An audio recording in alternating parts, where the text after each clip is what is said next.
अस्सलाम वालेकुम दोस्तों, मैं स्टूडियो में आपको बताऊंगा कि फ़लस्तीनी तंजीम हमास अस्करी क़ुव्वत कैसे बनी और ये असला कहाँ से हासिल करती है। इससे पहले आपको बताता चलो कि हमास की जानिब से इसराइल पर बहुत से हमले किए गए। हमास की जानिब से इसराइल पर इस ऑपरेशन को तूफ़ानुल अक्सा ऑपरेशन का नाम दिया गया। इसराइल और फ़लस्तीन में मौजूदा सूरत हाल को गुज़श्ता दहाइयों में सबसे ज़्यादा कशीदा सूरत हाल करार दिया जा रहा है। इसराइल का दावा है कि उसके बहुत से शहरी और फौजियों को फ़लस्तीनी जंगजों की जानिब से यरगमाल बनाया गया है, जबकि अक़वाम मुत्तहिदा के मुताबिक गज़ा की पट्टी पर इसराइली बमबारी के बायस अब तक 1,23,000 से ज़्यादा फ़लस्तीनी बेदखल हो चुके हैं।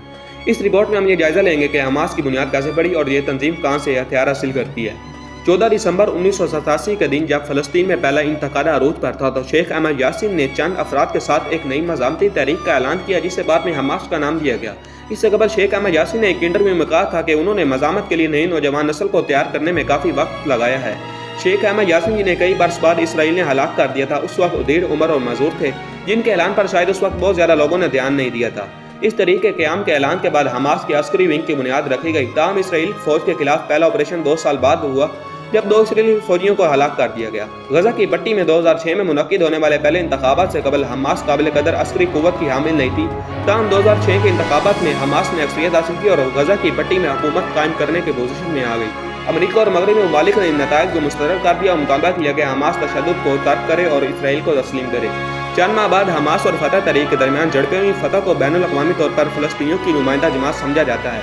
तमाम इन झड़पों के नतीजे में फतह अरकान को गजा की पट्टी से बेदखल कर दिया गया और हमास ने गजा का मुकम्मल कंट्रोल हासिल कर लिया। अब आते हैं इस सवाल की तरफ, हमास असला कैसे हासिल करती है। इस तनाज़े में एक अहम सवाल है जिसका जवाब हतमी तौर पर किसी के पास नहीं। ताहम चंद तजिए मुमकिन है। हमास की इब्तदा हल्के हथियारों से हुई और बाद में इसने असला साजी भी करना शुरू कर दी। माजी में हमास से मुंसलिक असला कारखानों पर इसराइल ने वक्तन फ़वक्तन बमबारी भी की। गजा से इसराइल पर पहली बार 2006 में रूसी साख्ता रॉकेट दागा गया, जिसके बाद इसराइली फोर्सेज की जानिब से 2007 में गजा की पट्टी का मुआसरा कर लिया गया और हमास के लिए हथियार हासिल करना आसान नहीं रहा। इस वजह से हमास ने खुद ही हथियार बनाना शुरू कर दिए। चंद तजियाकारों का मानना है कि ईरान लबनान के जरिए हमास की मदद करता है, ताहम इन इल्ज़ामात को साबित नहीं किया जा सका। इस दौरान हमास ने मिसाइल भी बनाए जो आगाज़ में तो काफ़ी हल्के थे।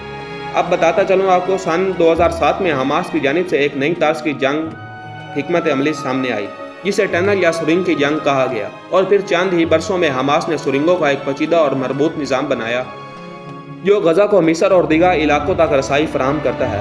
सन 2014 में इसराइल ने ज़मीनी हमला किया तो हमास ने इस निज़ाम का फ़ायदा उठाया। हमास के जंगजू अचानक नमूदार होते, गोलियां बरसाते और गायब हो जाते। इसराइल ने इस निज़ाम को तबाह करने की कोशिश की, लेकिन ये इतना आसान नहीं था। आने वाले बरसों में हमास ने पहले से बेहतर और ताकतवर मिसाइल बनाए जो जनूबी इसराइल से आगे तिल अबीब और हाइफा तक को निशाना बना सकते हैं। अब हमास के मिसाइल इसराइल के मरकजी एयरपोर्ट्स तक को भी निशाना बना सकते हैं। इसराइल को अक्सर पूरे शहर बंद करना पड़े हैं और रिहायशियों को पनाह लेना पड़ती है। इन मिसाइलों की वजह से इसराइल को एक माशी दबाव का सामना भी है। हालिया झड़पों के दौरान हमास की एक नई सलाहियत भी सामने आई है जब ग्लाइडर हमले में इस्तेमाल किए गए। शुक्रिया।